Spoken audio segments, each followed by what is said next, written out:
Fala, fiel! Estamos chegando com mais um vídeo cheio de informações importantes sobre o todo-poderoso Corinthians. Antes de começar, já deixa o like, se inscreve aí, porque isso ajuda demais o nosso trabalho e mantém você atualizado com tudo que envolve o Timão. Agora sim, vamos direto para o assunto porque hoje tem muita coisa quente. Primeiro, vamos falar dessa situação envolvendo o Cebolinha, que virou pauta pesada dentro do Corinthians e mexeu bastante com o ambiente nos últimos dias. A história é a seguinte: dentro do clube, confirmaram uma coisa que eu mesmo não lembrava com clareza: o Dorival tem grande apreço pelo futebol do Cebolinha. Não é de hoje. Eles já trabalharam juntos, ele conhece de perto as características do jogador, principalmente o estilo de atuar aberto pelas beiradas, com velocidade e agressividade. É exatamente o tipo de atacante que agrada ao Dorival, e isso não é segredo para ninguém que acompanha o futebol de perto.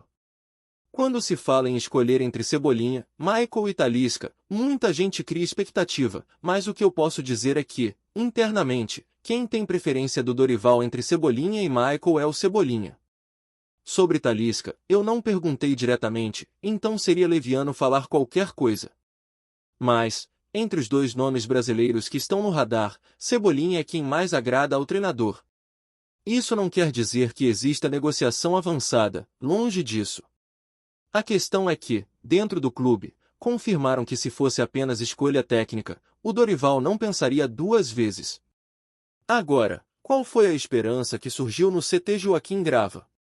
Basicamente, o fato de que Cebolinha pode assinar um pré-contrato no meio do ano, o que naturalmente muda a dinâmica de uma possível negociação. Só que, como sempre, existe barulho dos dois lados. No Rio de Janeiro, falam muito sobre uma cláusula de renovação automática no contrato do jogador. O staff do Cebolinha, porém, não estaria disposto a validar essa cláusula. Por isso, chegou a vários clubes, incluindo Corinthians e Grêmio, uma sondagem oferecendo o jogador. A ideia do staff seria levar uma proposta ao Flamengo para facilitar a saída no começo do próximo ano. Do lado do Flamengo, a visão já é diferente. Primeiro, porque os números do Cebolinha não são bons, em 34 jogos, apenas 4 gols e 2 assistências. É pouco para um jogador que recebe salário alto e demanda espaço no elenco. Segundo, porque mantém-se a percepção de que o atleta é caro para ser reserva. Então o Flamengo estaria aberto a negociar, sim, e até com desconto. Mas desconto não significa que ele ficaria barato para o Corinthians, e quem conhece a realidade financeira do Timão sabe disso muito bem. Mesmo com preço reduzido, continua sendo jogador de patamar elevado. Para exemplificar, se o Flamengo falasse algo como 5 milhões de euros leva, isso é exatamente o que o Corinthians pagou pelo Mateuzinho recentemente. Não estou dizendo que isso vai acontecer, estou dando um exemplo prático do tamanho da brincadeira. E quem está acompanhando sabe, com transfer-ban ativo e uma série de pendências financeiras, qualquer contratação desse nível exige cautela extrema. A real é que a disputa envolve alguns fatores. A vantagem do Corinthians sobre outros possíveis interessados não está na grana, e sim no Dorival. Se o Dorival estivesse treinador de outro clube com mais dinheiro em caixa, como o Palmeiras ou até algum time de Minas, provavelmente o Cebolinha já estaria mais encaminhado para lá. O peso do nome do treinador é forte. Mas no Corinthians, tudo depende do desbloqueio nas janelas e da capacidade de negociação. Até agora, nada avançado. Existe interesse, existe esperança, como eu disse, mas está longe de ser uma negociação fácil ou garantida. E muito disso depende do que vai acontecer com o transfer-ban nos próximos meses. Agora, por que o Corinthians está olhando para tantos nomes de ataque? Por que a diretoria e a comissão técnica trabalham com a hipótese de perder praticamente todos os atacantes até 2026? Isso tem muita gente que não percebeu ainda. Vamos aos fatos. O Memphis deve sair no meio do ano. E sinceramente, pela lógica, deveria sair até antes. Quem realmente acredita que um jogador que pode disputar Copa do Mundo vai colocar o pé em dividida até junho? Basta uma lesão de tornozelo, uma lesão muscular, ou pior ainda, um problema ligamentar, para perder a Copa. Então não dá para imaginar que ele vai jogar com a mesma intensidade do segundo semestre de 2024. A tendência é puxar o pé, e isso é normal. Jogador que tem Copa pela frente pensa na carreira. Aí temos o Yuri. Segundo várias informações que já circularam, ele tem propostas, inclusive de Roma, e a maioria dentro do clube acredita que ele vai sair. O que reforça isso é que houve promessa feita para o jogador após o Corinthians tê-lo segurado no meio da temporada. Para não criar atrito, prometeram que ele poderia sair no fim do ano. Então a chance é enorme de ir embora. Além deles, o atacante Romero, o Tales e o Hector também devem sair. Isso significa que todo o ataque titular e também o reserva estará esvaziado. E não para por aí. O Guinegão, recentemente, chamou a atenção de clubes da Europa e também do Oriente Médio. Ele pode sair. Isso já foi ventilado. Muita gente acha que é exagero, mas quem está no dia a dia sabe, existe possibilidade real do Corinthians começar a pré-temporada praticamente sem atacantes. A estreia é dia 11 de janeiro. E quando você acha que começa a treinar? Exatamente. Em dezembro. Imagina montar o time sem ter atacantes disponíveis. Não existe essa possibilidade. Por isso Dorival e Fabinho estão se antecipando e mapeando vários nomes. Até agora, consegui apurar 3 nomes oferecidos diretamente ao Corinthians. Além disso, tem Michael, que o Corinthians consultou, tem Cebolinha, também oferecido, e certamente há muito mais nomes na lista. Gabigol? Já ouvi, mas não tive confirmação. E outra, o Corinthians não pode montar o elenco só com garotos da base para todas as posições. Isso é irresponsável. Dá para usar jovens? Claro. E a base do Corinthians tem talento.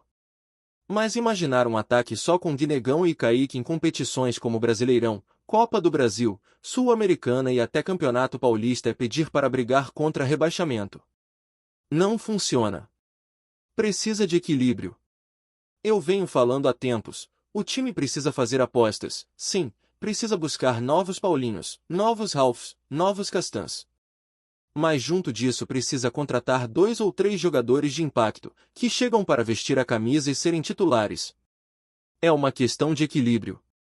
E outra, quando Memphis, Yuri, Romero, Hector e outros saírem, a folha salarial vai baixar cerca de 12 milhões por mês. Isso abre espaço para contratar. Não para fazer loucura, mas para trazer um Michael, um Cebolinha, um jogador desse nível. Gastar 3 economizando 12 é absolutamente razoável. Por isso, se trouxer 1 ou 2 desses nomes, ainda estará dentro de um planejamento saudável. O elenco já tem uma base: Ranieri, Gustavo Henrique renovado, Hugo Souza no gol, Mateuzinho, Fagner voltando, Tioca, Bidu, Biro, Bidon, Garro, não está tão escasso como pintam. O time precisa de reposição bem planejada, não de revolução desesperada. Agora, chegando na parte final, vamos falar da situação das verbas da Liga Forte União, a LFU. Isso também movimentou os bastidores do Corinthians. O clube está calculando o valor que deve receber entre dezembro e março, e a aplicação dessa grana vai depender do que precisa ser resolvido com urgência. Existem pendências financeiras que não podem esperar. O mínimo garantido no contrato é de cerca de 188 milhões de reais, podendo passar de 200 milhões dependendo da colocação no Brasileirão. Como o Corinthians trabalha com a ideia de terminar entre os 10 primeiros, a projeção gira entre 190 e pouco mais de 200 milhões. Metade é paga em dezembro. Mas não esqueça, existe desconto pesado por causa de um empréstimo de 150 milhões feito no início do acordo com a LFU. Esse desconto, com juros, consome cerca de 40 milhões do que entraria agora. No fim, estima-se que o clube receba entre 60 milhões e 70 milhões no caixa em dezembro, valor decisivo para aliviar parte das dívidas e talvez liberar o transferban. E seguindo essa linha, fiel, o que muita gente ainda não percebeu é que o Corinthians está passando por um daqueles momentos em que qualquer decisão tomada agora vai refletir por anos. Não é exagero. O clube precisa equilibrar contas, aliviar a folha, reorganizar prioridades e ao mesmo tempo montar um elenco minimamente competitivo para não entrar em temporada nova já tropeçando. E é justamente nesse ponto que a chegada de um nome de impacto faz diferença. Não é para fazer espetáculo, não é para agradar a torcida só com marketing. É para trazer alguém que resolva dentro de campo, porque o Campeonato Paulista começa cedo, a pré-temporada é curta e janeiro já vai exigir respostas. E dentro do clube existe a consciência de que não dá para repetir erros do passado, quando a diretoria encheu o elenco com jogadores caros, de baixa produtividade e sem perspectiva de revenda. Hoje o pensamento é outro. O Corinthians quer reduzir custos, sim, mas também quer investir de forma inteligente. E é por isso que o Dorival está sendo tão participativo no processo. Ele sabe onde apertar, onde segurar e onde insistir. E entre todos os nomes que surgiram no radar, Cebolinha realmente mexe com o treinador. Não só pela parte técnica, mas porque ele conhece o jogador, sabe como encaixar, sabe o que pode extrair dele dentro de uma ideia tática bem definida. A questão é que o Corinthians precisa ter muita cautela com esse tipo de negociação. Porque mesmo com o Flamengo disposto a fazer um desconto, ainda é um investimento alto para quem está correndo atrás de desbloquear o transferban. Mas ao mesmo tempo, a diretoria entende que, se for para trazer um nome desse nível, tem de ser alguém que chegue pronto, sem precisar de adaptação longa, sem dúvida sobre o impacto imediato. E é exatamente isso que o Cebolinha oferece. Mesmo sem números altos no Flamengo, ele é um jogador que funciona melhor quando tem confiança, sequência e um sistema tático que favoreça suas arrancadas. Algo que o Dorival sabe montar como poucos. E enquanto isso tudo acontece nos bastidores, o Corinthians continua monitorando o mercado com muita intensidade. O planejamento é tão sério que a comissão técnica já trabalha com cenários bem específicos. Tem cenário em que Memphis sai antes do meio do ano. Tem cenário em que Yuri sai no fim da temporada. Tem cenário em que Guinegão recebe oferta boa e deixa o clube rapidamente. E existe até cenário em que a base vira a peça principal do ataque. E é justamente para evitar esse último cenário extremo que o clube corre atrás de reforços antes mesmo da janela abrir. Ninguém quer entrar em janeiro apostando em milagre. Esse movimento antecipado também mostra que, ao contrário do que alguns pensam, não existe acomodação dentro do Corinthians. A diretoria sabe que, para competir, precisa montar elenco com peças experientes e apostas promissoras convivendo lado a lado. Por isso mesmo, quando surgem nomes como Michael, Talisca ou até outros que podem pintar, não é para criar ilusão na torcida. É para deixar claro que o clube está atento ao mercado e sabe que precisa ter um açúcarzinho ali no meio das escolhas mais econômicas. É aquele nome que chega para virar referência, para dar confiança aos companheiros e até para puxar público na arena. E aí entra um ponto importante que pouca gente comenta. Quando você retira salários pesados como o de Memphis, Yuri, Romero e outros, naturalmente abre espaço para pensar em reforços de maior impacto. Não é só alívio contábil, é a oportunidade de reorganizar a folha de forma inteligente. Se a folha alivia 12 milhões e você coloca 3 milhões em um nome forte, continua tendo economia de 9 milhões. Isso muda completamente o ambiente e permite ao clube fazer planejamento mais sustentável. E enquanto isso, o Corinthians tem uma base que não pode ser ignorada. Ranieri já mostrou potencial. Bidon tem personalidade. Garro pode crescer mais. Hugo Souza, se mantiver consistência, vira peça importante. Isso sem contar que Fagner voltando da estabilidade ao lado direito, e o Mateuzinho já se adaptou. É um elenco que não está pronto, mas também não está no caos que alguns pintam. O grande desafio é encaixar peças novas sem perder a essência do time que começou a se reconstruir durante a última temporada. E em meio a tudo isso vem a questão da LFU, que movimentou bastante o ambiente administrativo nas últimas semanas. Não é pouca coisa. Estamos falando de um valor que pode passar de 200 milhões de reais dependendo da posição final no Campeonato Brasileiro. E como metade desse valor entra em dezembro, isso pode ser o combustível necessário para quitar pendências, evitar bloqueios e iniciar a janela com mais tranquilidade. Só que existe o desconto do empréstimo feito lá atrás, e esse desconto, junto de juros, pesa muito.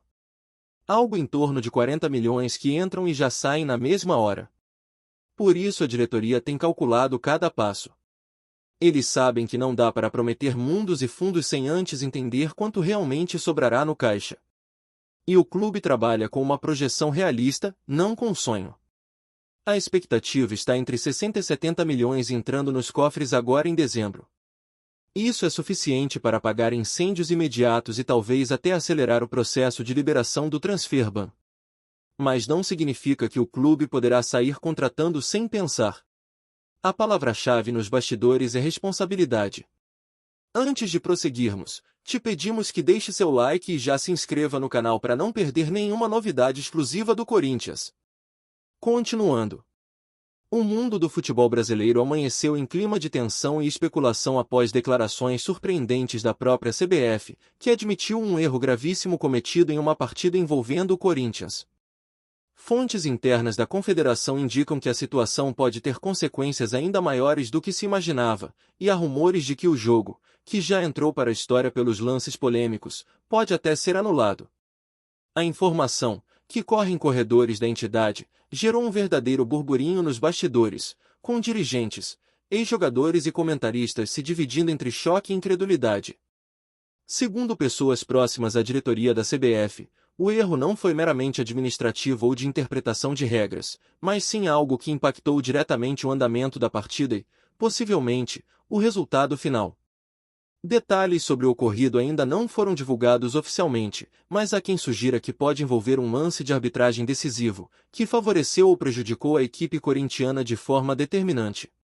A repercussão nas redes sociais é instantânea. Torcedores, jornalistas e influenciadores questionam a credibilidade da arbitragem e exigem posicionamento da confederação. Nos bastidores, especula-se sobre as implicações que a eventual anulação do jogo poderia gerar para o calendário do futebol nacional. Para o Corinthians, a possibilidade de ter a partida revista traz um misto de esperança e ansiedade. Alguns entendem que, caso a anulação se confirme, o clube teria uma nova chance de reverter o cenário que se desenrolou em campo. Por outro lado, críticos argumentam que mexer no resultado de partidas já realizadas poderia abrir um precedente delicado para o futuro, colocando a CBF sob intensa pressão pública. Enquanto a confederação ainda não divulga um posicionamento oficial completo, dirigentes do Corinthians e representantes de outras equipes acompanham atentamente cada movimentação. O clima é de expectativa máxima, e nos corredores da entidade comenta-se que uma decisão pode ser tomada em breve, mas que não será simples, envolvendo análises detalhadas e consultas jurídicas. A história ainda está sendo escrita, e uma coisa é certa: o futebol brasileiro nunca presenciou um episódio com tamanha mistura de polêmica, incerteza e potencial impacto no campeonato. Os próximos dias prometem ser decisivos, e a bola da vez é a própria CBF, que terá de lidar com a pressão de torcedores, imprensa e clubes enquanto tenta resolver o imbróglio. Apresentamos as últimas notícias do Corinthians diariamente. Inscreva-se no nosso canal e deixe o seu like para continuar recebendo informações exclusivas.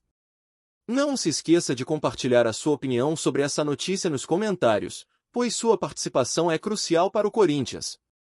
Até o próximo vídeo, fiel!